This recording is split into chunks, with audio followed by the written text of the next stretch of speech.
If you are not ready to work, hustle, kill, then please leave. Come on, here we go!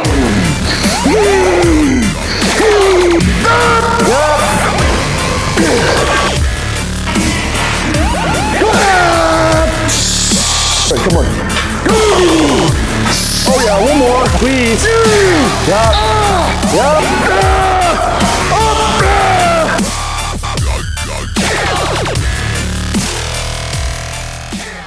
What's up, guys? Welcome to the Savage Excellence Podcast. I am your host, Tristan Nelson, here with my co-host, Will Hardy. Be advised, this podcast is not for everyone. This is for hardcore bodybuilders and success-driven individuals. So if you're a snowflake, you should probably leave now. Our mission is to build a community of absolutely relentless fucking savages that are pursuing personal excellence. So without further ado, today's episode is about the dark sides of bodybuilding. Ultra Blue Hawaiian. Just give a little review on it on the podcast too. All right, what kind of energy drink we having today, Will? Ultra Blue Hawaiian. Damn, that's good actually. I've only tried the white one. This, that was my indirect way of saying, give me that can so I can try it. Yeah. That's solid, bro. I like that one better than the white one. I think so too, actually. That's pretty And good. that's actually crazy to say because so many people love the white one. Yeah, dude. I don't know. I just couldn't fuck with the white one. Like, it just doesn't have enough flavor for me. I don't know. I think the white one's just really well balanced just because the carbonation's not like crazy high. Yeah. I don't know, solid probably 9 out of 10, bro. 9 out of 10? Yeah. I don't know about that. I don't know. pretty generous. It tops the white one, bro. And the white one was so high for me, bro. Well, the white one's like 5. Oh, That's being generous. damn, bro. All right. All right. Tell me about your week, Will. How's shit been for you, man? It's been good, man. Just got back from vacation, so I'm just glad to be back. Glad to like actually be back in the root of things. New Mexico, right? Yeah. Just it was fun, but it was just like I don't know, bro. Like all I can say is I'm glad to be back. I think it was just like once you're like in that routine of like just success driven, like you're just really like wanting like every single second. Like when you're off, like it feels like it sucks. Mm-hmm. So like routine. it's hard for me to take a vacation to actually truly enjoy it because like I know what you mean. I'm just like so fucking locked into what I'm doing. And when I constantly see myself like, you know, I got sick on vacation too. So like on top of it, like I was having fun towards the beginning of the vacation and I was kind of getting some shit done and I was staying on my meal plan, which was dope because in the past I haven't done that before. But when I got sick is I started getting off with everything. So like my meal plan was off. I think I literally ate like half my calories that I was supposed to eat for like 2 days because I just wasn't hungry. And so I'm just glad to be back here, like where I'm just fucking like grinding in my zone and just fucking crushing it this week, bro. What about you? Dude, we've had some brutal training sessions this week. This has been some really good training this week. I got like my androgens are coming up, my food's coming up, so I'm feeling fucking good. Yeah. I've been in a health phase for a decent amount of time now. Like how many weeks, dude? It's been a while, right? That I was in my health phase? Yeah. Yeah, I was probably in it for 3.5 months, something like that. Damn, bro. Yeah. So it feels good. Feels good to be training like an animal and being able to actually recover from training like an animal. Yeah. Not fucking sore for a week after leg day. Dude. Yeah. I mean, I love it because that's what I love about bodybuilding more than anything is training with just all out fucking intensity. Yeah. And just being able to truly go into the gym and lay it all on the line, which like you strive to do all the time, but there's a difference in your intensity and recovery capacity, obviously, when you're running more PEs and have more food. More food, yeah. For that recovery capacity, so you kind of have that green light. Yeah. You know what I mean? Mm-hmm. So I'm fucking thriving, bro. And I'm really fucking excited for this episode of Dark Sides of Bodybuilding because there's a lot of shit in here that we're going to cover that I don't feel like is talked about enough. Yeah. And things that just people don't maybe realize because social media makes bodybuilding look glamorous. And steroids especially. Steroids especially. Yeah, the glorification of steroids. But even littler things other than just steroids that go into bodybuilding that make it challenging. that, because kind of like I said, social media makes it look like it's the best thing in the fucking world. Yeah. Which it is. I wouldn't say no to that. Yeah. But, you know, it has its own devils that you got to deal with. Yeah. And so some things I kind of wanted to go into with my notes here is we can just jump right into PEDs side of it. We'll cover that first. So obviously there's side effects that come with PEDs, but there's a lot of psychological things to PEDs too that I don't feel like are talked enough about. Yeah. And I think part of that is, especially in younger men in today's world, lust is running rampant everywhere. OnlyFans accounts, social media, just everything. Satan is fucking everywhere nowadays. Yeah. And I really feel like a big reason why men have been kind of becoming bitchified nowadays, and like you're just seeing more and more low test men. Like, dude, the more and more blood work I see of men or coaches I talk to that have men with low T, it's like becoming like an epidemic. Yeah. Seriously. No, seriously, yeah. And that's just because mainly, you know, like social media, instant gratification, poor sleep habits, eating habits, training, you know, etc. But I really feel like lust is the big one for men right now. Yep. That it holds a lot of men back. Yeah, I think it's truly the number one killer of masculinity right now. Mm-hmm. And I think it's not talked about enough of how much harder lust is to control when you're on PEDs. Yeah, especially a blast. Yeah. Yeah. So being a man, like in your 20s, especially when your libido's through the fucking roof and you're trying to be disciplined with lust, it's hard, bro. Yeah, and not a lot of men get to talk about that. You know what I mean? So like, I'm kind of curious, like, what has your experiences been with that? How do you kind of help manage that? Because you're in a blast right now, right? Yeah. I am as well. I kind of want to know what you use to help yourself manage that. Yeah, bro. Honestly, just having like more people in your life where it's like, all right, I have you as an accountability partner. I have Aiden as accountability partner.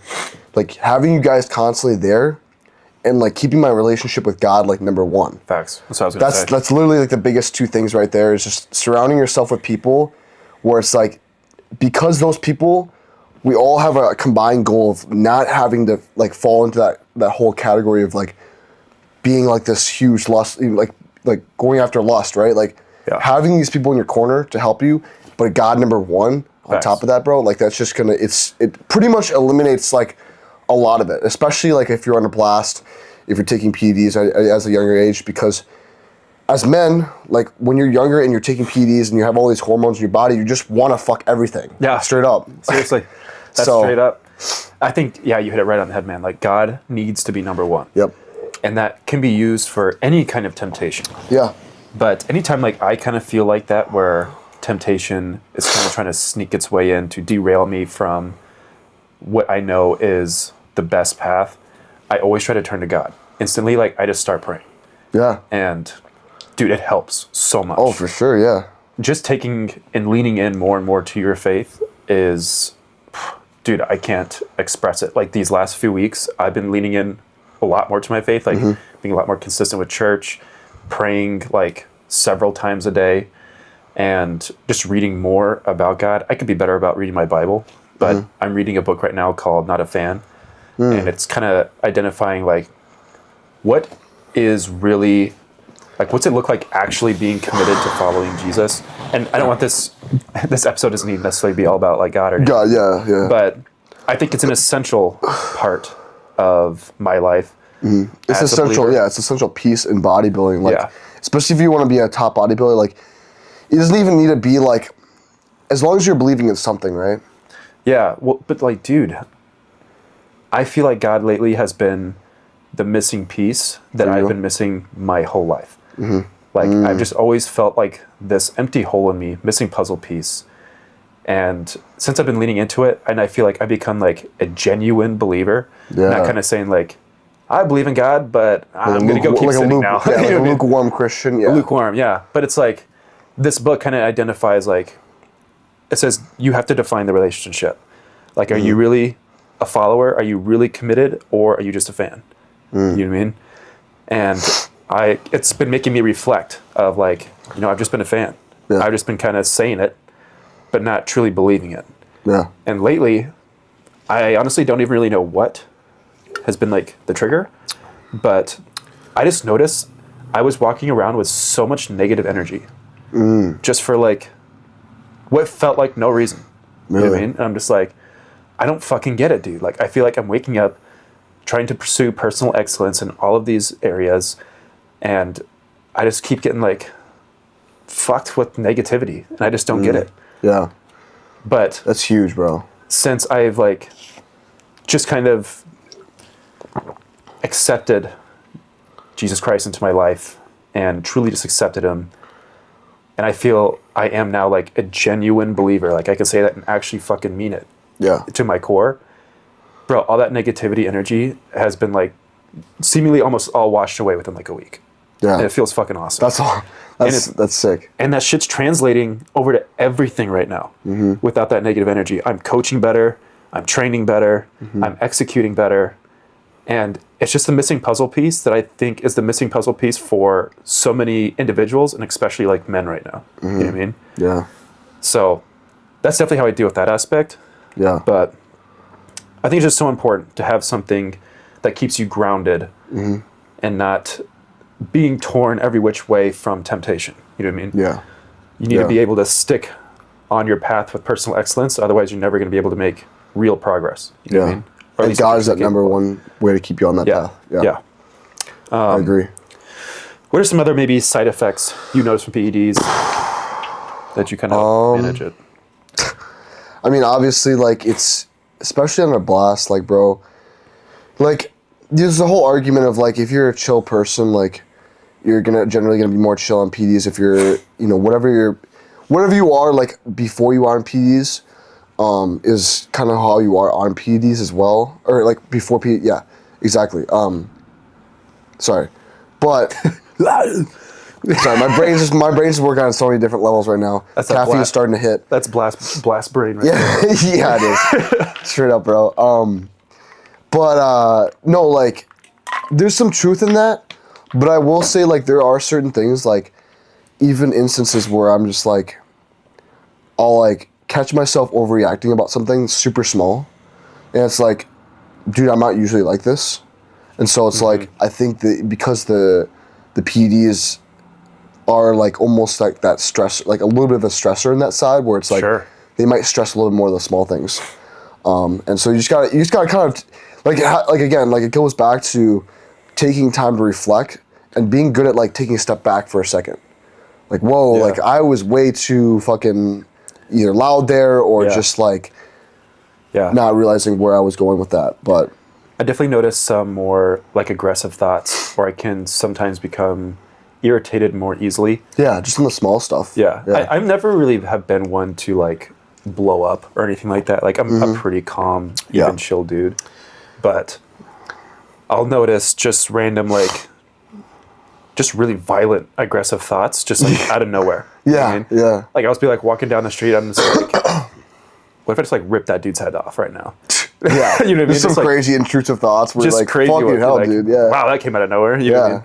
But then it's like, then you just kind of move on. But it's just like one of those things you got to deal with, which I think is just so important that if you're someone that is thinking about taking PEDs, that you have your mindset and your psychology and your emotions under fucking control. Yeah. Otherwise, you're just going to be an absolute mess if you get on them. You know what I mean? Right. I would say also, like, tackling some of the trauma points in your childhood, or getting rid of some of those worst qualities that you have about your personality before you even consider that. Because when you have these problems that go unsolved, and I've seen it time and time again with people close to me or just people in the industry, where it's like they had these childhood problems or these problems that they went unsolved, but then hopped on PEDs, and especially like compounds like Tren and like all those 19 Nors, like, that's gonna literally make you go insane about those things, and then that's gonna turn you literally into a different personality, bro. Yeah.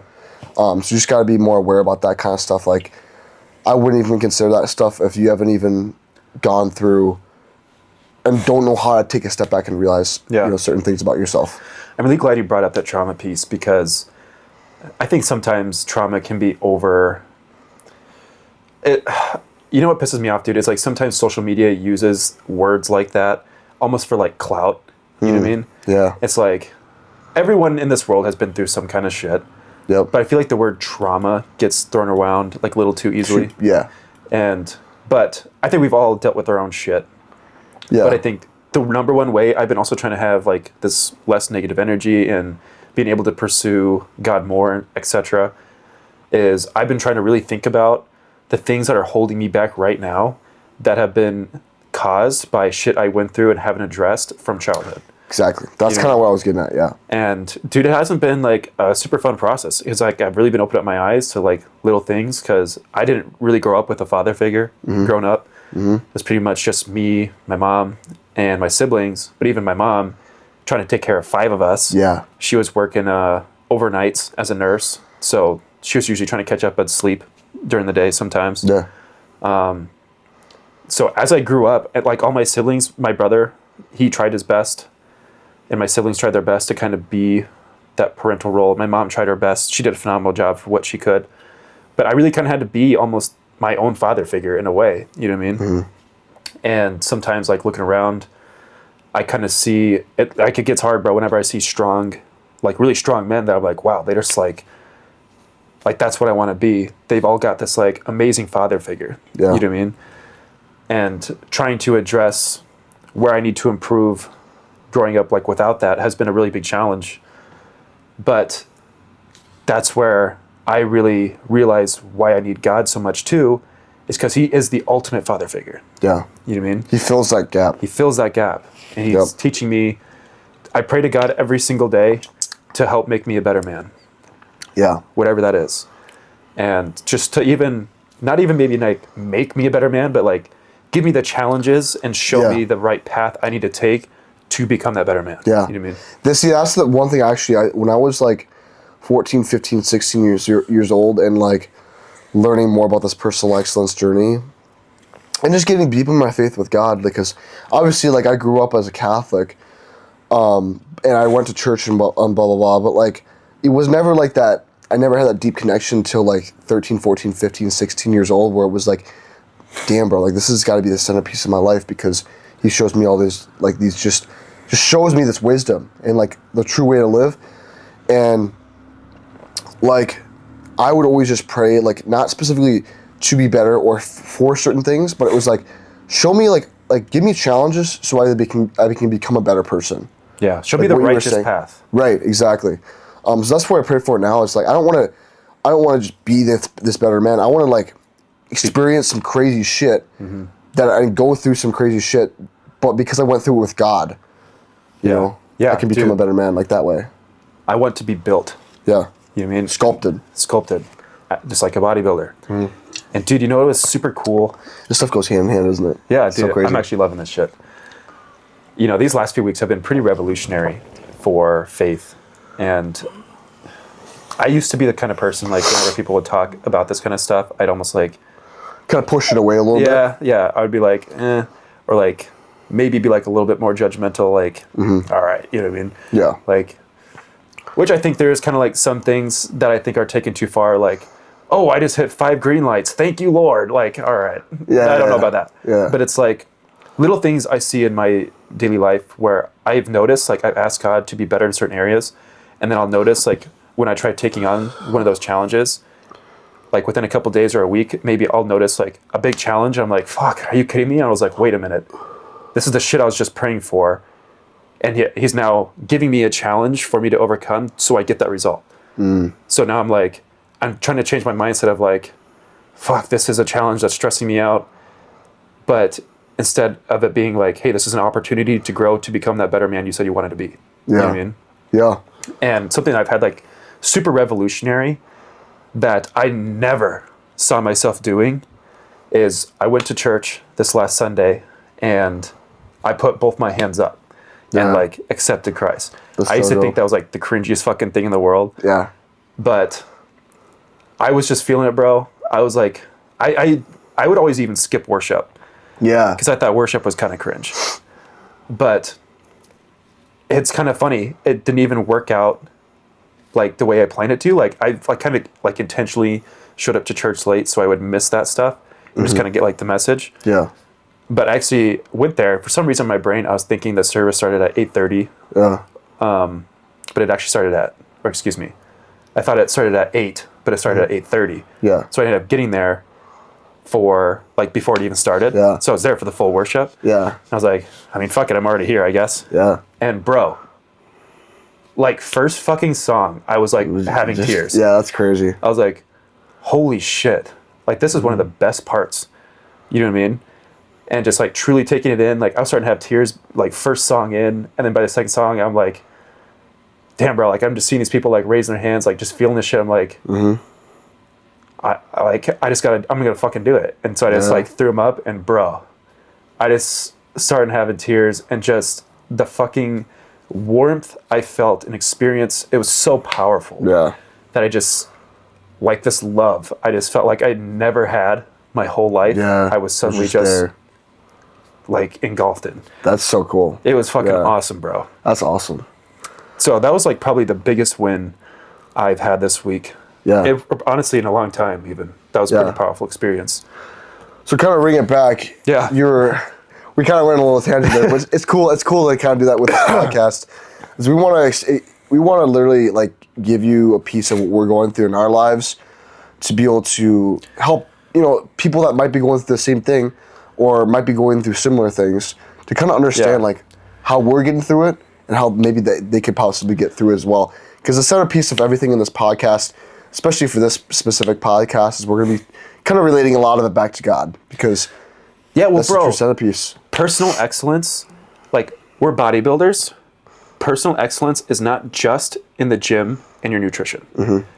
That's what I love about bodybuilding, is that it requires you to be excellent in all facets of life. Mm-hmm. That's communication, your finances, training, nutrition, all that stuff. But other things, even like your faith. You know what I mean?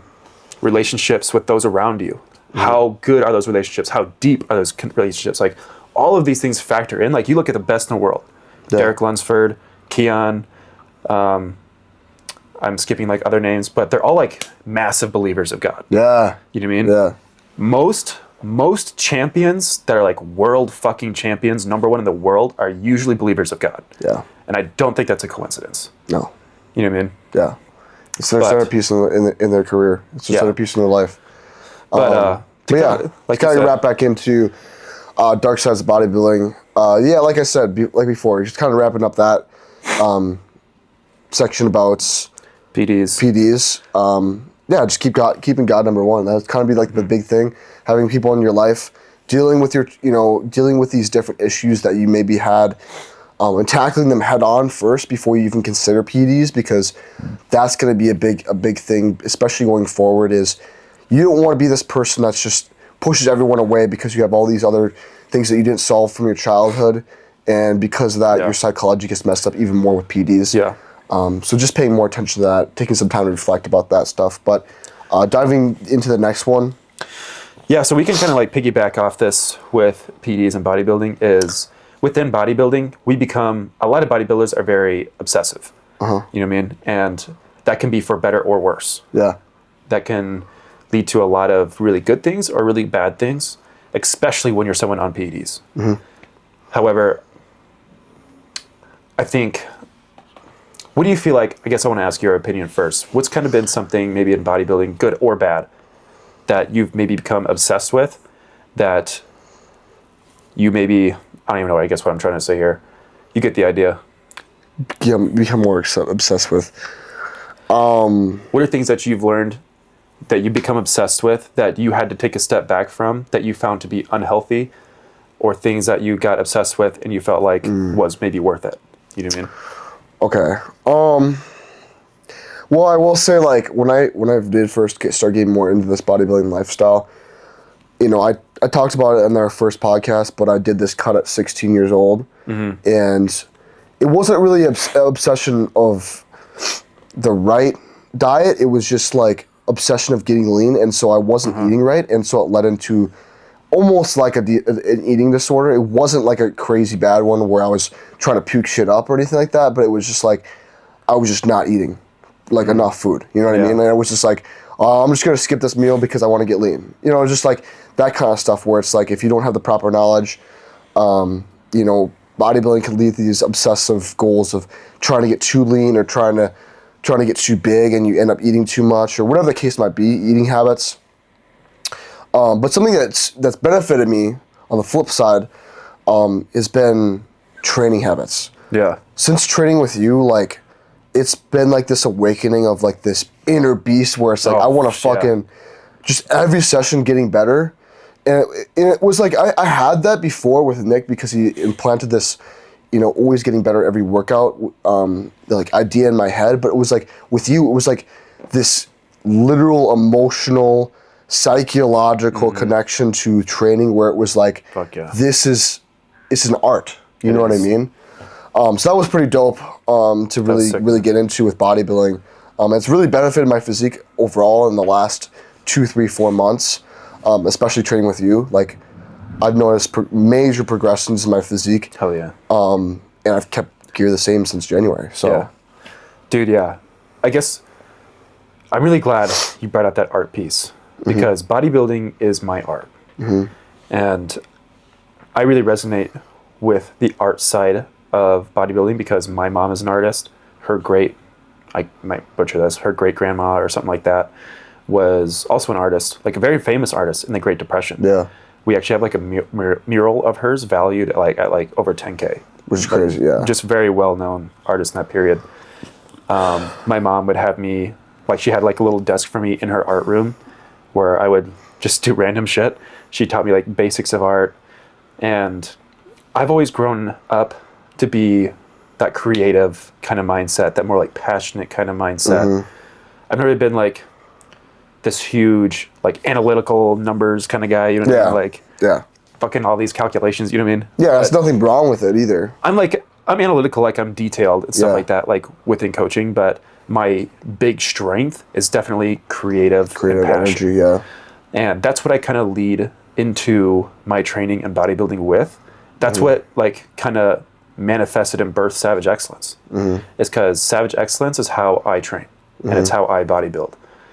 And it's incorporating that passion with that analytical side to make that most beautiful masterpiece of art. You know what I mean?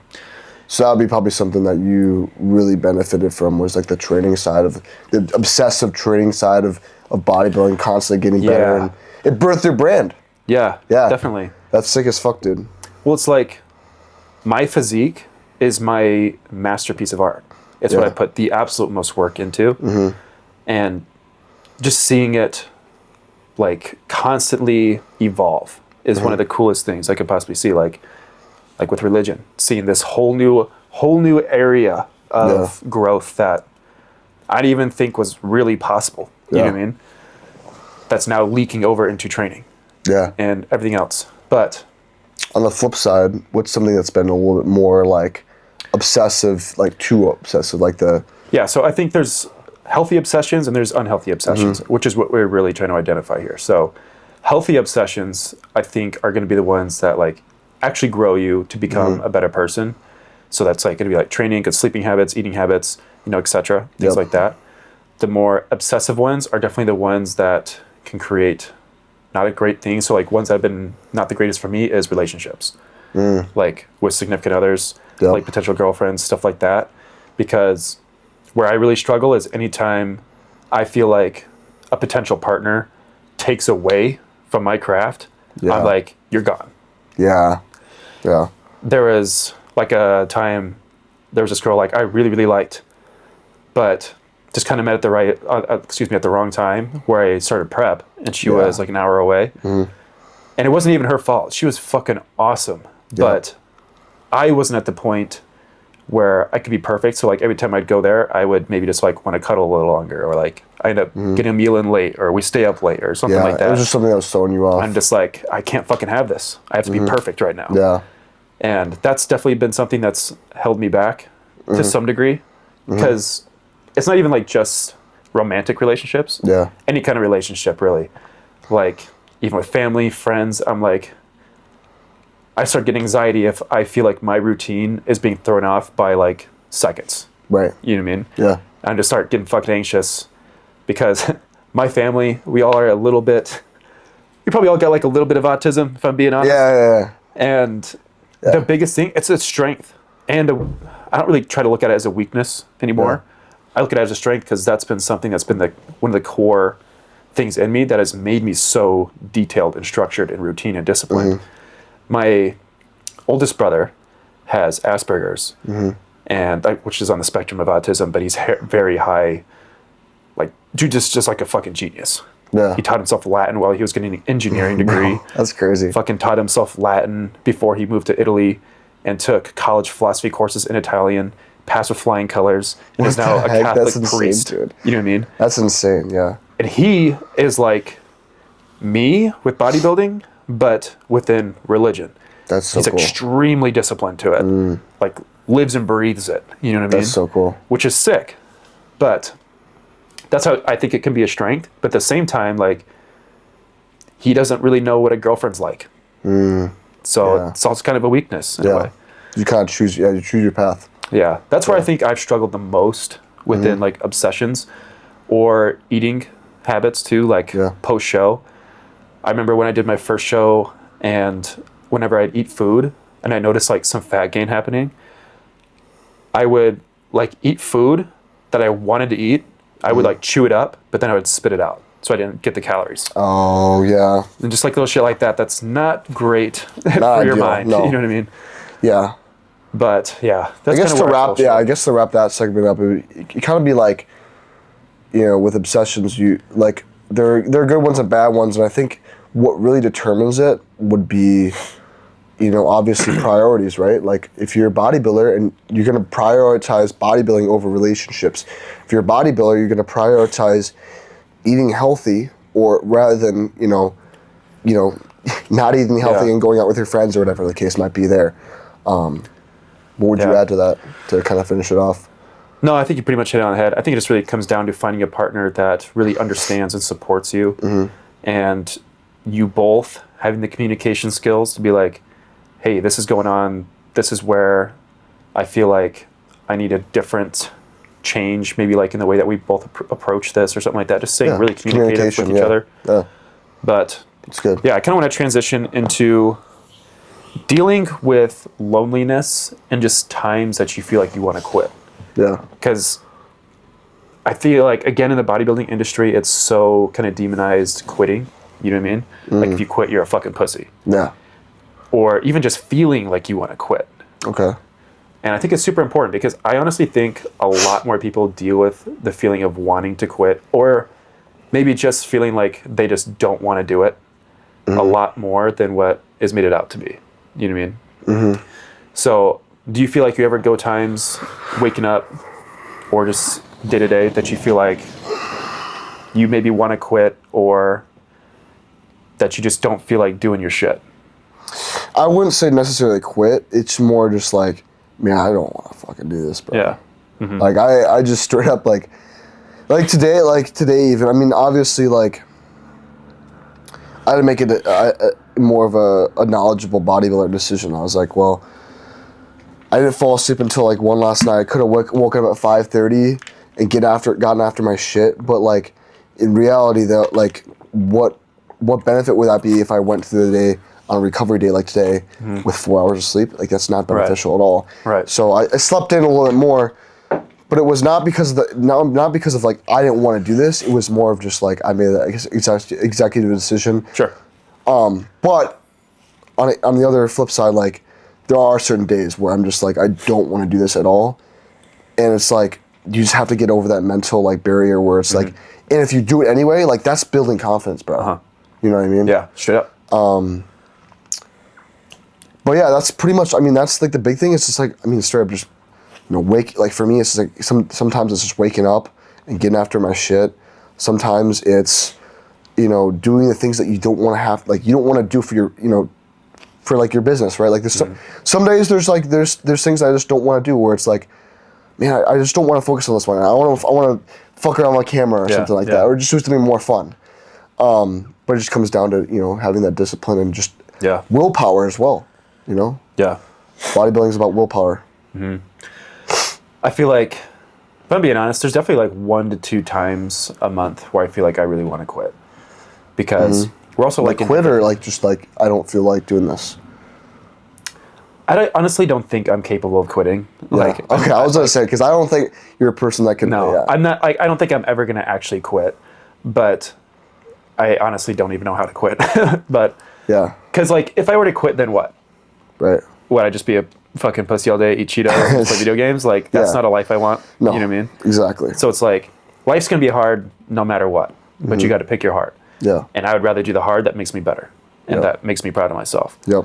But this shit's also really fucking hard. You know what I mean? Yeah. Like trying to be a bodybuilder, Business owner, and a coach, and a good son to my mom, a good friend to my friends. You know, all these different things that can really kind of just get draining day after day. Yeah. Especially like in entrepreneurship, there's always just constant high lows and low. Just it's like constant high and lows. It's like Yeah. a fucking roller coaster Yeah. ride all the time. You kind of just feel like you're like in this fucking whirlwind all the time, which can get hard. Yeah. But, you know, sometimes too, like I've been bodybuilding for a long time. Like I've been doing bodybuilding like since I was like fucking 14. And I'm almost 24. Yeah. So I've literally been doing this almost a fucking decade. So it can sometimes be discouraging to me as someone that's been bodybuilding for almost 10 years. And I open up on social media and see some 18-year-old that just started 6 months ago and can like fucking win an IFBB pro card. You know what I mean? It's crazy, bro. Shit like that's wild. Yeah. But, you know, I mean, you can't compare yourself. Yeah. Because It's more of everyone's it's on a their own personal journey. Yeah. Everyone's on their own journey. But, and then who knows too, maybe they get that pro card, but then they fucking suck for 10 years. Yeah. You know what I mean? I would say that there's more people just trying to go for that pro card at such a young age where it's like you end up giving yourself more health problems, and some of these bodybuilders like they're so young, like they follow the love of the sport because they push themselves so hard at the beginning. You know what I mean? Like I'm not gonna like throw a bunch of names out there, but I know there was certain bodybuilder like there's a youngest pro out there, and you probably know what I'm talking about. Like I know that he went through some personal stuff afterwards. Really? For like over a year, and it was like he could have like if he really just worked his ass off and not maybe blasted too much. I don't want to be the one to judge, but it's like it is more just like all right, like everyone's on their personal journey, but there might be certain times where it's like you don't need to be doing you have to be like focused on like getting there the fastest. It's more just about the progressive journey. You know what I mean? Dude, think about this. Is someone like, obviously you haven't really competed before, so I'm not going to say us really in this situation, but for someone like me that has been grinding their fucking ass off for almost 10 years, Yeah.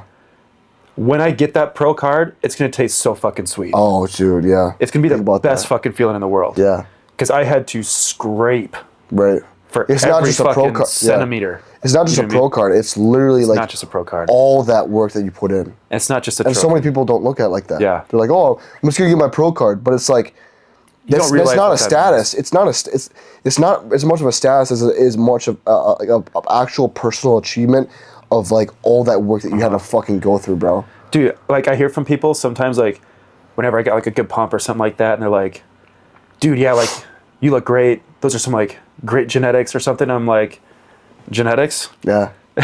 yeah. You just want to kill. Try 10 fucking years of dying every single day in the straight gym. up, dude. Like, people just see you where you're at right now. Yeah. They haven't seen All the work that you put all in. the fucking work that highs it's been and like lows. Yeah.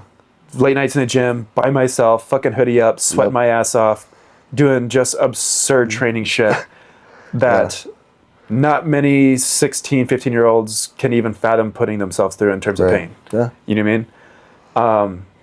And I'm proud of that shit. That's what's made me who I am today.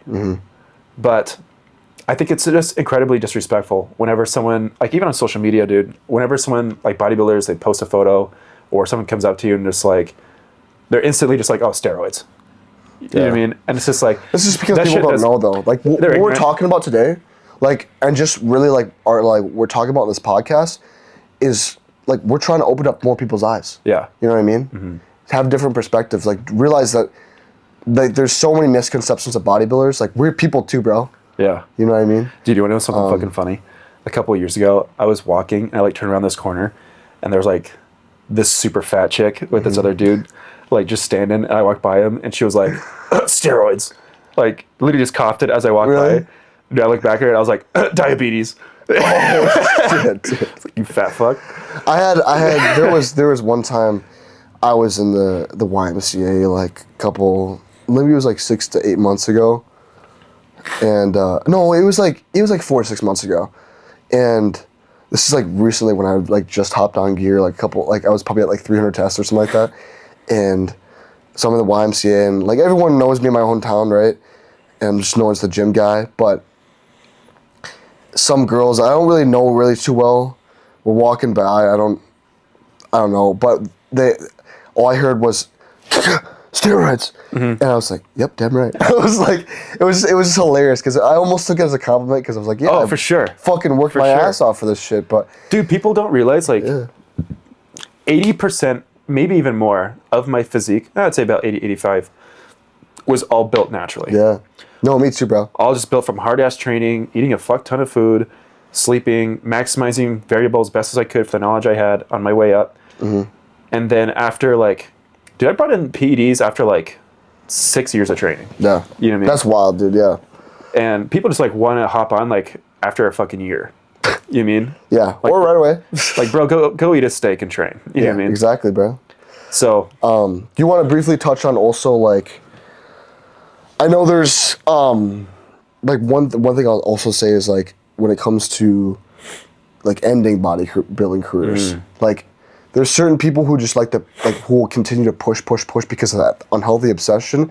I know we already touched on obsessions, but more about like the overall obsession of bodybuilding when you're in your 30s and 40s and you're still pushing those heavy drugs. Yeah, like that's a big one. I feel like not knowing when to quit and when to stop. So, I think personally, as a bodybuilder, I'm going to. I don't really like want to put like an age on it. Like I'm going to retire once I turn 30. You know what I mean? Yeah. I don't really want to do something like that. But honestly, I'm just going to compete as long as I can. Just enjoy the journey as much as I can. Mm-hmm. But I think what it really ultimately comes down to is once I have a family. Yeah. And one of my biggest goals in life is obviously to be the best bodybuilder I can be. It's been a huge goal of mine since a kid. But like I kind of said, like I grew up without a dad. So I feel like one of my biggest purposes in life is to be the absolute best father I can be to my kid, so I can be that role model to him that I didn't get to be. Yeah. And that's a huge reason why I'm so disciplined in my like bodybuilding, goals, like with nutrition training, all those different things. And it's because I want to be in the position that I can be an actual leader for my wife and my family and my kids. Yeah. You know what I mean? Because I want to acquire all of the habits, lifestyle, disciplines, all that necessary to make successful children and become a father that they know loves them unconditionally. Yeah. You know what I mean? Dude, that's dope as fuck. So that's a huge purpose of mine that I'm definitely willing to give up bodybuilding for. Yeah. What about you? Yeah, I would honestly say the same thing because for those who don't know, my youngest two siblings are both adopted. Not to cut you off, just want to preference this is I'm willing to quit that for competitive bodybuilding. Okay. I'm always going to bodybuild. Yeah. Just want to make that clear. Yeah. No, probably same here, dude. Yeah. I want to be like that 45-year-old like Jack guy. Oh, dude. Just running a little bit of test and then maybe like some GH. Yeah, dude. Even 70 in Jack if I live that long. Yeah, that'd be sick. Yeah. But yeah, like going back to what I was saying is, my youngest two siblings are adopted, and it's really opened up my eyes to like what being an older brother is all about being. But I want to do more than just that. It's like the whole idea of adoption and literally bringing in more kids who didn't have it as good as you did into your life. It's just like this. I can't explain the feeling. It's just so like, it's just powerful, bro. Like, and that's what I want to be able to do. Is I'm open to the idea of adoption as well. Like too, like I want to have biological kids, but I also want to be open to the idea of like adoption. Yeah. And I want to become like the best father I possibly can be because. It's just like that. Like I saw how like active my dad's always just been at trying to do the best he possibly can for us. Because his dad, like, he was there, but he didn't. My dad always regretted like not being able to spend enough time with his dad. And so like that's one thing. Me. Yeah, and so that's like literally like that's what he showed me, and that's how I want to continue to show my kids as well. Is I want to be like that dad who's there. Yeah, you know what I mean. Which is just it's just dope to me. Is that's probably what I would probably decide to end my professional career for bodybuilding for. As soon as I start a family, and that kind of becomes like my main priority. But yeah, I think that would probably be the main reason for me. I'm not a person that I think because I want that family. I don't think I'd be a person that would want to just continue to push drugs unnecessarily past a certain age. Just because I want to be there for my kids. I don't want to be like that bodybuilder who dies mysteriously at 45 years old. It's just like, dude, I don't want that. Yeah, I'm here for a good time and a long time. Yeah, you know what I mean? Yeah, exactly. Yeah, dude, I fucking love that. Kind of transitioning from there is a couple of different ways we can go. Time to wake up. Yeah, time to wake up. Hope not. So different couple of things we could dive in here is dealing with loneliness in bodybuilding. Yeah, we can go there. So I think a lot of people deal with this in bodybuilding, especially competitively in like prep, when you feel like you're just super isolated. Yeah. And I think it's super important that in prep, you do not let your social activities go out the window. Yeah. I think that they need to stay in place. And it's going to be super important for it to stay in place. Because it's not, you're willingly deciding to take on prep. Yeah. And your relationships shouldn't suffer because you decided to make that decision. Right. Whether you're hungry as fuck or not. And I could have definitely done better at that in my last preps. And my goal for my next prep is to make sure my relationships stay great. Yep. And maybe even the best they've ever been while in prep. Yeah. That's my goal. And I think that says a lot about a bodybuilder that continues showing up for those around him when he is, like quote unquote suffering. You know what I mean? I think it's super important too to keep people around you that are also driven and kind of like, brothers in iron, like you and me. Like since I've met you, you've made that loneliness aspect for me much easier to deal with. Because you have more people that are with like that. Yeah, that same mindset. I feel like we are kind of starting to build that community right now. Yeah. Where we're getting more kind of people just more involved and bought into the more hardcore bodybuilding mindset where we're kind of being more supportive. And honestly, a big support system of mine is my athletes. Like they keep my happiness there. Like I kind of help, like through the community of my own athletes helps keep me feeling like a part of something and not alone. You know what I mean? That's dope, yeah. Because kind of like living through them. I can't wait for that, dude. Like, it's like I'm already starting to get to that point where I'm just starting to love it. But it's like on top of that, like what you must feel like because you got all these athletes that you have to hold yourself accountable to, and it's just like that community that you have there is so it's dope. Yeah, I'm excited for that. It's sick. Yeah, being able to it's such a blessing, and I'm so grateful for all of the athletes I have to be like in a position where I can do this like full time. Just knowing I have like individuals on my team that trust me to lead them to make the best decisions possible in their fitness goals. Like they're looking to me to lead the way in that aspect. Right. You know what I mean? Yep. I think that's a huge blessing. And having that kind of community, like I was kind of telling you about like more recently, I think a lot of coaches, this is something I've been doing a lot better job focusing more on, is being just truly, completely invested in each individual for who they are. Yep. Like a lot of coaches, their clients are kind of just like a paycheck. You know what I mean? And it sickens me because, bro, that's been like, it's really fucking hard to be like have high integrity as a business owner when you're in a position where having like that high integrity isn't easy. Yeah. Like going into this full time, I just burned the boats. Yeah. Like I was not, and still arguably not like in the greatest financial position to just like go full time. Like I didn't just have like 20 grand saved up. All right, perfect time. Let's go. Yeah. I'm like, I can't do this shit anymore. I'm following my passion from here on out. I can't fucking build someone else's empire anymore. I'm done. Yeah. But I like okay, so I had this one athlete that joined on, made him a whole program. Bro didn't even do it for like one day.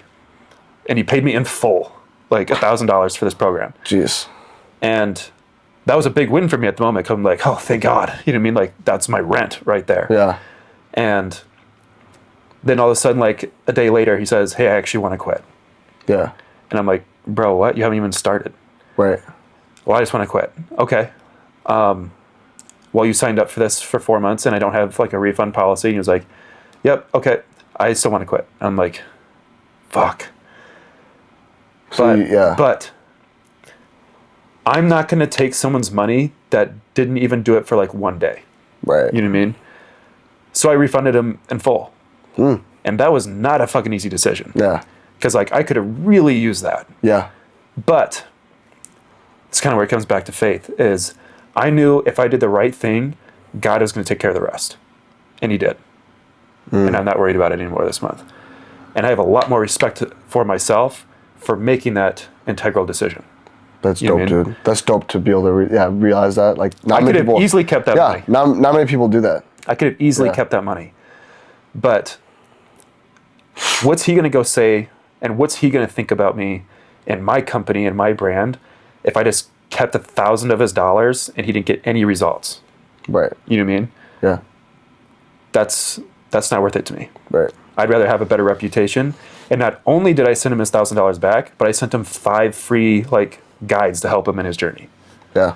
You know what I mean? And that's being like a savage excellence business owner.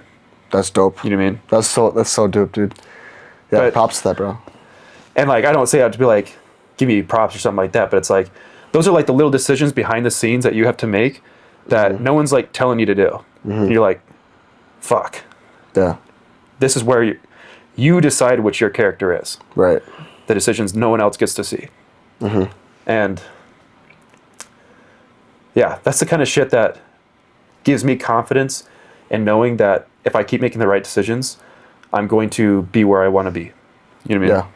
That's dope, dude. But Getting back. that was kind of like a little tangent. Yeah. Getting back. Yeah. I'm really bad at tangents, bro. No, dude. It's perfect because this. It's good shit though. Yeah, it's good. It's good. People need to hear this. So, and I think that kind of what factors into like being a business owner too is being misunderstood. This is something I feel a lot. Is sometimes within my brand, I really try to exemplify hardcore training, hardcore bodybuilding, Yep. training very hard. Sometimes some people, especially as someone with just more muscle mass in general, we kind of have that stereotype of like we're very self-centered, very selfish, kind of just like tools, you know? And you get judged a lot for it. Yeah. And a lot of people don't think or understand. Like I genuinely just want to fucking help people. Yeah. You know what I mean? Yeah. And I feel like I get judged a lot for being just kind of like that meathead that's just like obnoxious, you know what I mean? Yeah. And it's like, but then again, you can't take someone's opinion. I never really try to take someone's opinion to heart if I wouldn't be willing to trade places with them. You know what I mean? Yeah. If they're not at least in the same, That's a good rule of thumb to have. if they're at least not in the same space, like sport, Right. bodybuilding, if they don't have at least the same results or better, Yeah. I'm probably not willing to listen to what they say as much. Yeah. I would argue even also as well, like if you don't know them as well. You know, people that you know more and that you trust that you're on your inner circle. Like Facts. those are the Facts. people that like Nick, right? Nick has been I've been with Nick over 1.5 years now, and he's like, I've brought some serious life decisions when it comes to him. And I trust him with it because he's in my corner. Same with you and Aiden and my mom and dad. Like, though you guys are my personal circle, and I'm a lot more willing to take you guys' advice to heart, if that makes sense.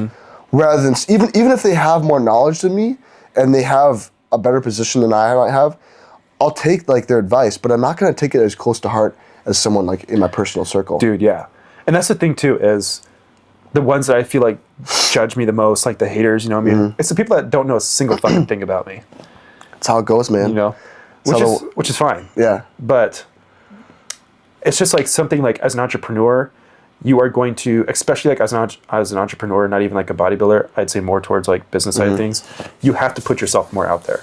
You have to be willing to look like a fucking idiot all the fucking time until you get to that position. You know, because once you do get to that position, then everyone's going to be texting you like, dude, congratulations. I always knew you would make it. It's like, go fuck yourself. Yeah. You know all these people didn't believe you in before, and all of a sudden. Yeah.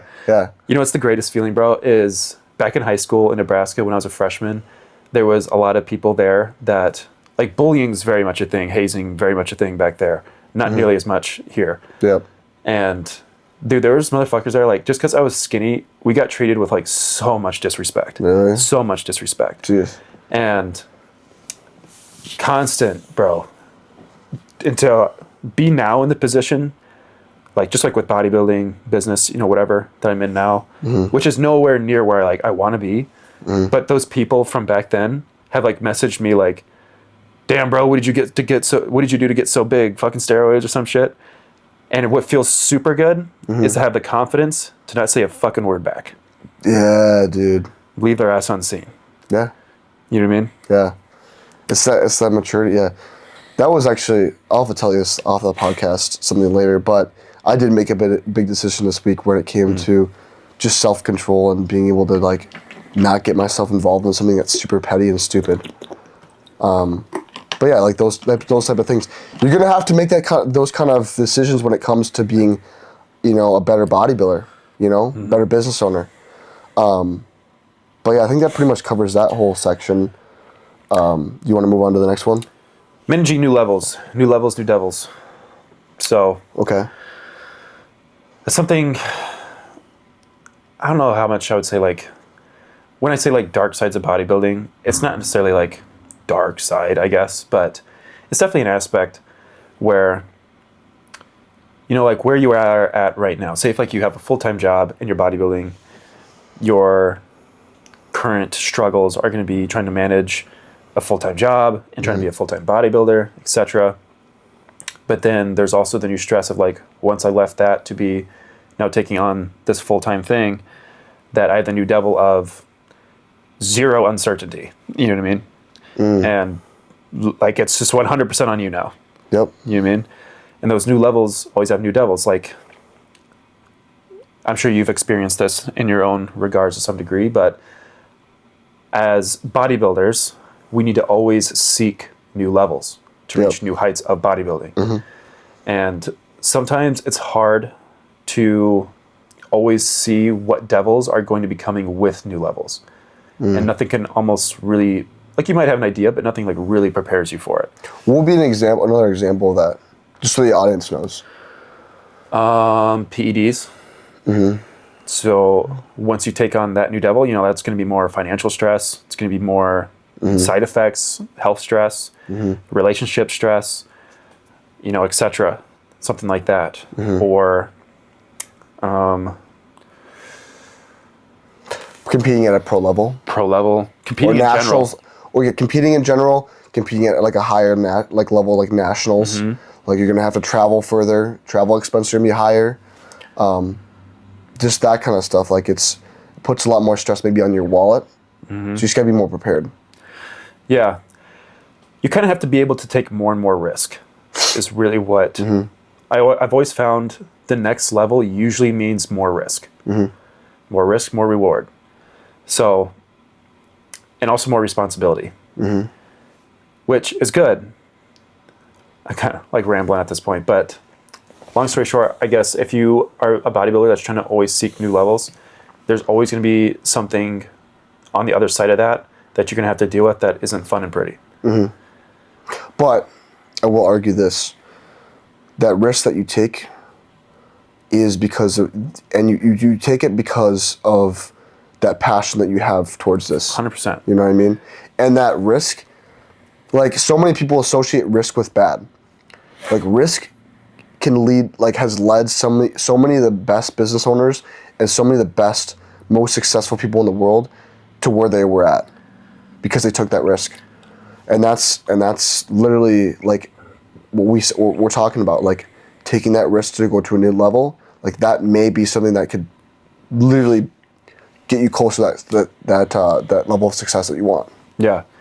I think of like risk is increasing chance for new exploration of like potential. You think about I think about motherfuckers that decided to hop in a boat and go fucking sail the ocean, like for the first time ever. Yeah. Do you know how Columbus, insane that would be? Yeah. Bruh. They could have just Been comfortable right there on the land that they're at. Oh, well, there's just the edge of the world. Dude, that's mind-boggling. Yeah. I could not fucking imagine what balls it has to take to just get in a fucking wood boat and just go sail out into the sea. Yeah. For the first time ever. Into literally complete uncertainty. Yeah. Which, to like a micro level, is kind of what this is. Yeah. You know? You go into uncharted levels. And that's life. You know what I mean? But you have really two options. And that's either growth or remain complacent. So no matter what the risk is, you know, there's like smart risk that you want to take, bad risk that you don't want to take. But risk is kind of like the lottery ticket to play to get you to the next level. You know what I mean? Yeah. But kind of going on from there, dealing with pressure and timelines or deadlines. You want to start by diving into this? So pressure, I think, is going to be a big one, especially as you advance in bodybuilding. Like more and more people kind of like start to look up to you or expect a certain standard of you. And I think a lot of pressure on me comes like with athletes too. The more athletes you get, the more you prove in a business, like they all expect a certain standard of you.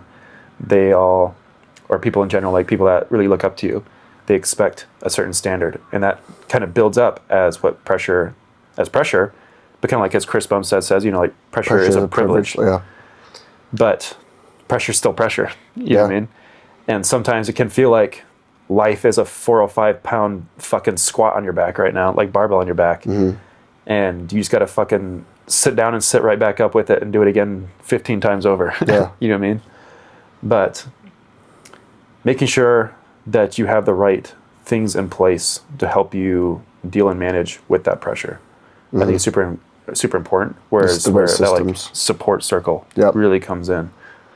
What do you kind of think?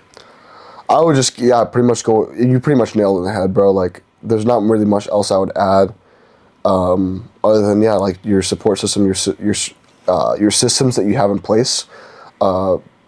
Preparedness is a big thing in bodybuilding, right? Like, you know, if you're not prepared for certain things, like that pressure's gonna be a lot higher. You're gonna deal with more stress, and we all know that stress breaks down muscle. You know what I mean? So, like cortisol breaks down muscle. So, the best way to become and stay the best you can with that pressure is to have the systems in place so that you don't have to worry about that stress creeping up on you, especially in a show context. Yeah, agreed. Kind of thing too, with when dealing with pressure, I fucking lost my train of thought. Disregard that. That's all good. So kind of going on to dealing with failure and post-show challenges. I feel like a lot of bodybuilders attach their worth to the place that they get in their show. And I was definitely in that spot. When I did my last show, I was wanting to go in there. Like we all want to go into a show wanting to win. You know what I mean? Like we all kind of say like we got the mindset to dominate, which should be the mindset. But sometimes life has other plans. And sometimes maybe things go south that aren't your fault. Or maybe you just got outworked. Someone that just has more experience beat you, you know, etc. But I think it's super important that we don't look as failure, but as opportunities to grow from. And know that those failures are there to be part of your story. Yeah. You know what I mean? Because I don't think anyone on this fucking planet has just won every single time. Like, there's not a single bodybuilder that's truly undefeated. Yeah. Even Ronnie. Yeah. You know? Straight up. So, I just feel like people attach, especially competitive bodybuilders, they attach so much of their self-worth to bodybuilding. Like, it's their complete identity. And I say that as someone who was in that position. And like you see it on social media too. everyone that just posts like in the gym, like you would think everyone's just a full-time bodybuilder. Yeah. Like, no, you know what I mean? Like, oh, you have a job other than the gym? You know what I mean? Yeah. And I honestly don't know where it comes from. You know what I mean? Mm-hmm. Like, I don't know what it is that makes people attach so much of their identity to the gym. Like, because it's like their physique, or what it is. Like, what do you think it is? Like, why do people feel like they attach so much of their self-worth to bodybuilding and identity? Well, I mean, it just comes down to like what we talked about earlier, right? Like, this is their passion. But I think there is a level of maturity, like, that you realize, like, you know, especially as a high schooler in the gym, that was like my whole identity. Like, a lot of it was my identity, where it was like, you know, I'm in the gym all the time, and like I had a life outside of it, but the way I appeared online, the way I appeared to people, was I didn't have a life outside bodybuilding. And I honestly argue that I probably didn't. Because of the fact that, like, it was just a maturity thing, right? Like, you eat, sleep, and breathe bodybuilding, but it's like when you really mature in bodybuilding when you realize, like, oh, like, there's different things I'm supposed to be doing. Like, the gym is not my self-worth. Like, I should be working on, like, it's a whole personal excellence journey, right?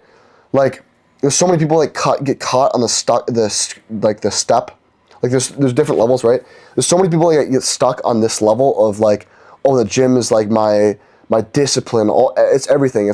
They stay at that level where it's like that level of maturity, that level of the personal excellence journey, where they don't get past that point because they can't realize that there's so much more to life, and then they're only working on the gym, and they have so many other issues like that stem out of it. So like psychological issues, right? They didn't deal with some of their trauma or issues from their childhood.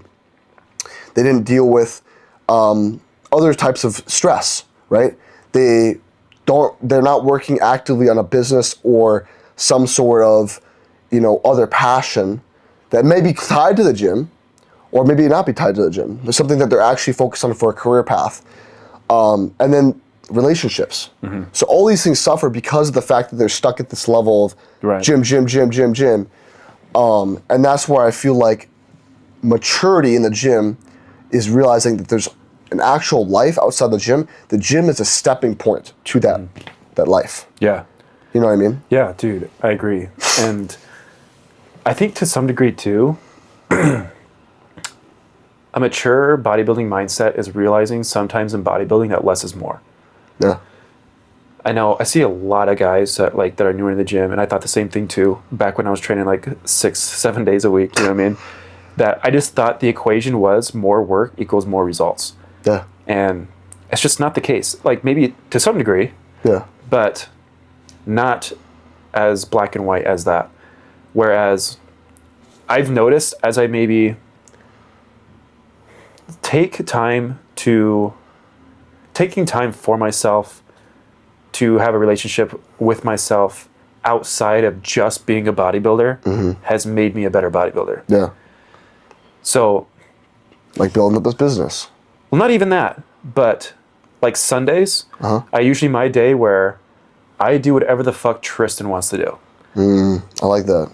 I put my phone on Do Not Disturb, delete WhatsApp, try to stay off my phone as much as possible, and bro, I'll maybe just watch anime, go for walks, just chill and meditate in certain spots, or come home, play some fucking Minecraft, just whatever the fuck I feel like doing. Yeah. Read a book. That's dope. And just building a relationship more with myself as myself, and making decisions that I actually want to do that isn't influenced by someone else's, like the way that someone else does things. Or, because I've noticed people that like I look up to, or that have like maybe influenced me in some kind of way, and you almost kind of like want to replicate it, like in a way, but I don't want to replicate someone else's thing. Yeah. Because no one's going to be better at being them than them. Right. And no one's going to be as good as me. But you're going to feel so lost if you don't even know who your authentic self is. If your self is built around everything that you've incorporated from other people. And you know what's really fucking destroying to that too is, say you take someone's advice on a certain opinion that they have. Yeah. And you take that opinion, you're like, okay, I'm going to adopt that now as my opinion, when that's deep down not really your opinion. Right.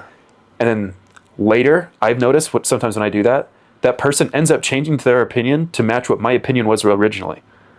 And it's like, well, I should have just been fucking honest with myself. Yeah. You know what I mean? Yeah. People's opinions like change. Yeah. So you might as well just have your own fucking opinion. Yeah. You know what I mean? Yeah.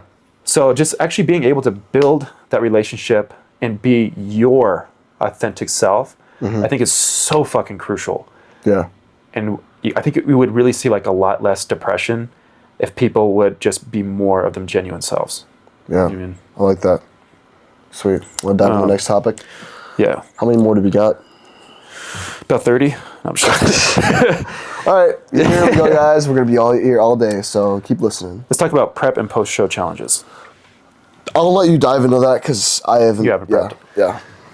Oh, man. There's a lot of them. So, number one is going to be no excuses for a lot of shit.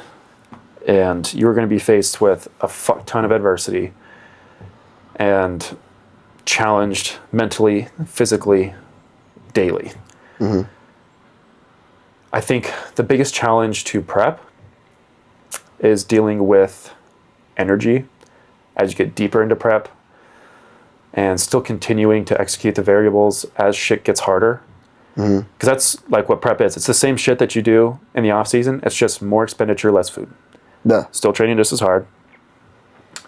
But managing, I think honestly the hardest thing for prep for me was managing everything else in my life and trying my best now to try to not let it entirely consume me to where everything else just goes to shit. You know what I mean? That's really a big difficult one.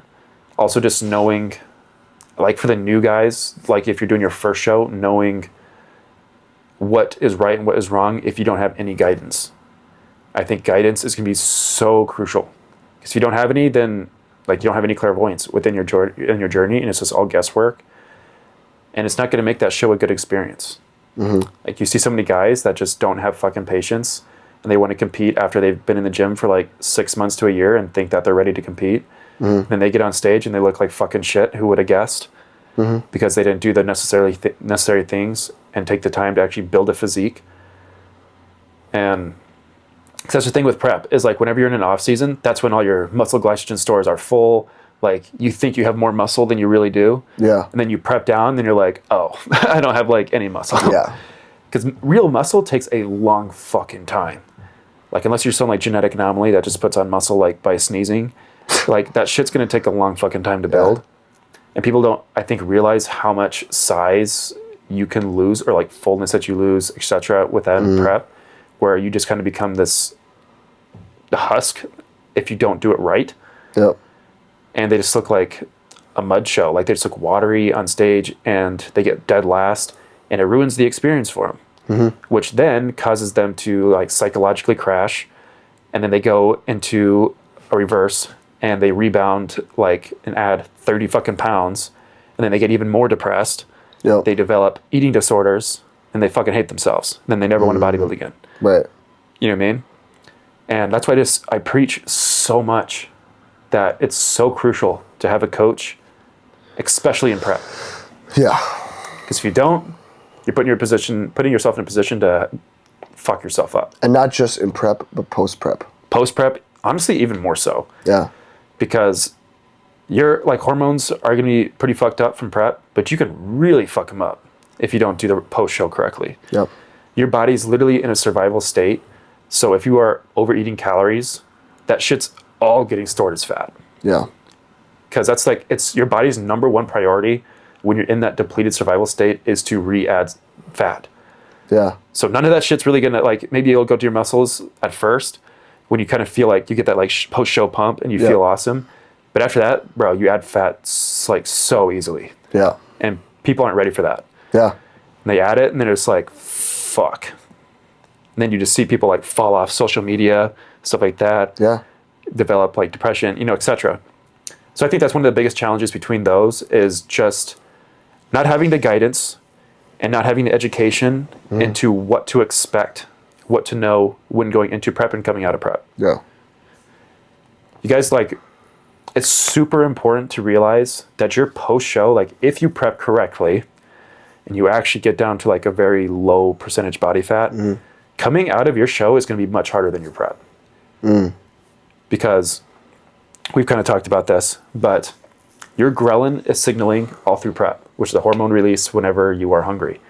So whenever you're slowly lowering calories, increasing expenditure for like 4 or 6 months, that's really all that you're feeling.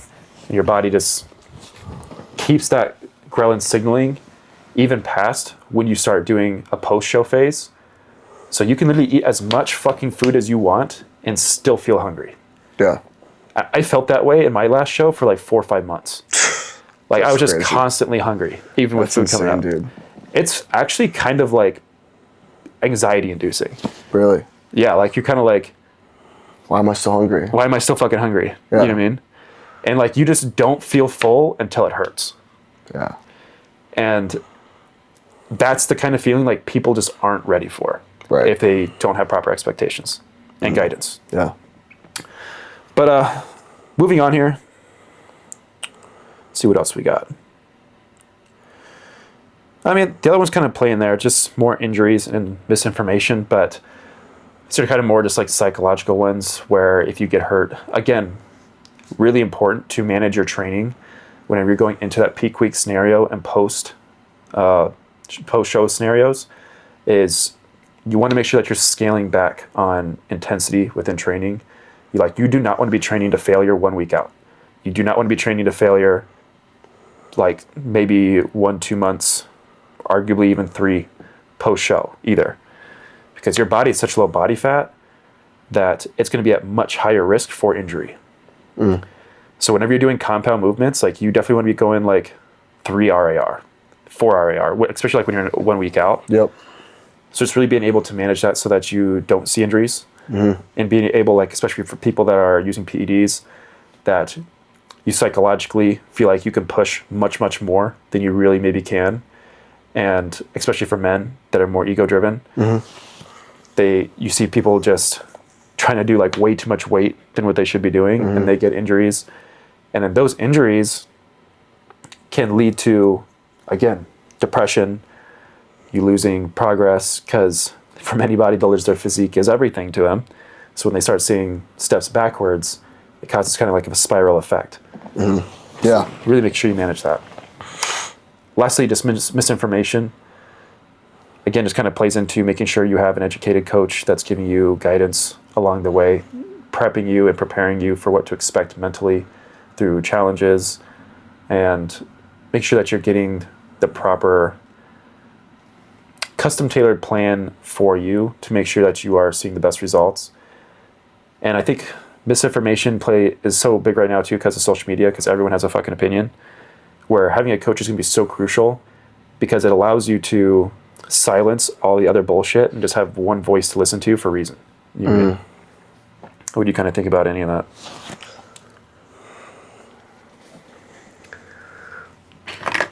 Ask the question one more time because I want to kind of just think deeper about this. Dark sides of bodybuilding within misinformation and injuries.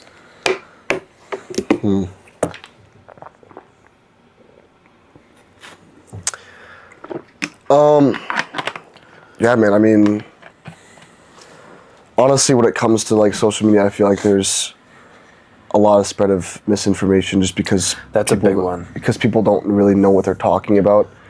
And like, I think we've talked about this before, but like, bodybuilders are so like, there's so many bodybuilders that are just so like emotionally like attached to their training style or what they believe in. They will try to put this like emotionally attached, information out to other people and try to force them to just like force it down their throats where they're like, you have to do it this way, you have to do this way. And then it really just creates this misinformation. I mean, literally last night, my post I made it was super, super dumb. It was just some dumb arm day post, but it was talking about like training volume. And there's so many people that believe like, you're overtraining. And overtraining is a thing, but I feel like so many people don't have an actual understanding of training volume and how it works nowadays because of social media spreads all these really big basic concepts about like overtraining or undertraining. And it's like, no, it really is dependent on like who you are as a person, how long you've been in the gym, what kind of like phase you're in. Like if you're bulking up, like, and you have, drugs high, calories high, like like all that stuff, like that, you're going to be training with more. You can get away with training with more volume, and you're going to need more training volume, especially if you've been training in the gym for more than like 2+ years. Whereas like someone who's just starting out, like, is pretty much going to go over anything. You know what I mean? Obviously, if your goal is to progressive overload, and you're going to eventually add more volume over time, especially if you're starting out in a bulking phase. But like, that's just an example of how much misinformation is spread on social media, because people are like, oh, you're overtraining, like, it's like, bro, like you don't know what you're talking about, because your emotions are tied to this opinion. You know what I mean? I'm kind of rambling on, no, but you're good. But it's just like, that's just kind of like what I see a lot is just social media, bro. Yeah, there's so much bullshit on it. Like, you just see the stupidest fucking posts like, fruit is bad for you, or it's like, says fucking who? You know what I mean? Like, give me a reason why. Right. It has carbs. That's not a good reason. Nope. You know what I mean? Nope. Stupid shit like that. Yeah, exactly. Or the one that I really don't like is people that are kind of like glorifying taking a lot of steroids just to take a lot of fucking steroids. Yeah. Like, you see a lot of people on there, like, just doing the stupidest shit. Yeah. And I'm like, I almost wonder if it's like it's a whole controversy thing. Like, you hear on social media, like, posts that are controversial do a little better because all publicity is good publicity. But it's like, at the same time, if you're spreading a bunch of shit, like, you gotta be told that you're doing that, because there's so many people that are actually taking you serious, especially when the context is steroids, bro. That can like, if you're being satire, so many 16-year-olds are gonna be like, oh, well, he said take Tren, so I'm gonna take Tren. Right. Like, it's just like, dude, you know what I mean? yeah. Well, he has millions of followers. He's cool when he does it. I want to be cool. You know what I mean? It's just like, Well, he's snorting and taking Tren, so I can too. right. It's just, like, I want to see more leaders in this industry. Yeah. And that's not the way to lead. That's seeking attention and clout. And that's like one thing I can't stand within bodybuilding is like whenever someone does a show, not to actually do it for the journey, the experience, and pushing their limits, but to see how many new followers they can get. Yeah. You know what I mean? I mean, it's crazy, because it's also how a lot of those clothing brands, those supplement brands, and all those use my code athletes go, like, it's all pushed by this narrative spreading, a bunch of controversial stuff to get popular, because that's what social media will push. And they're not pushing this true information that we're actually putting out, because society's fucked. You know what I mean? Social media is fucked, and the stuff they put out, it goes back to what we talked about at the beginning of the podcast. Like, there's, like, the whole way that society's ran right now is through instant gratification, and so that's why you see all these influencers who are promoting gambling, coke, steroids, drinking on the weekends. Oh, it's fine if you're taking, if you're in the gym but you're also drinking on the weekends. Like, have your fun. Like, it's like, no, bro, choose one or the other. You know what I mean? But it's that instant gratification that has really slowed all of men and just society down. Like, and that's what we're trying to push against right now, is getting back to what it should be, is training hard as fuck, men being leaders, and fucking, no more like of this, fucking pussy society. You know Seriously. what I mean? Yeah, that's what it is. That's just kind of what I'm thinking about. But I mean, that's just like when it comes down to social media, like, especially, there's so much misinformation spread because of that reason. Yeah. Men need to start being men again. And leading by example. A lot more people need a lot less sin in their lives, and realizing what things are leading them into temptation. Which is why I can't not to make this all about faith, but I truly just believe God. We've been all over the place on this God podcast, needs to just bro. be the fucking pinnacle of everything. I truly believe that, because if you don't have a rule book or guideline to follow, then you are going to be fucking everywhere. Yeah. And constantly falling into different like temptations and habits. The habit of drifting. Yeah. That's why I think it's so important that like we're putting out this message and trying to spread education as much as we can. But I just want to see passion again in the gym. I want to see true passion, true fucking work ethic. At the end of the day, like, I don't expect everyone on here or like in the world to like know exactly what we do or like be experts here. Yep. Because bodybuilding is really simple. It's just eat, sleep, recover, train as hard as shit. The essential, yeah. And being the best motherfucker you can be in and out of the gym. I think we need to all seek to not be like all about me. You know what I mean? We need to become like servant leaders. Yeah. Seeing how that we can serve others more. Because bodybuilding is a pretty selfish sport. But I don't think it has to be. You know what I mean? Yeah. I think the best bodybuilders that you see are the ones that are always giving back to the community. Yeah. You know what I mean? Yep. Because community is number one. Yeah. I wouldn't be able to be a bodybuilder if it wasn't for the resources I have within the community. Yeah. And I just think as like civilians, like good Samaritans, they contribute to their community, Yeah. to their family, to their friends. Yeah. Lead by example. Yeah. Did we cover everything else? We're all good, man. Perfect. Well, yeah, that's kind of wrapping up. I mean, that's a lot of the dark sides of the bodybuilding. We talked about a lot of different stuff on this podcast. We kind of bounced different areas.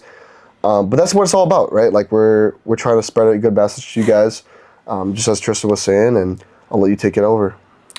That's all I got, guys. End of the day, take as much steroids with zero guidance. No, I'm just I'm just fucking with you. No, don't do that. But we appreciate you hopping on. This was a fucking awesome episode.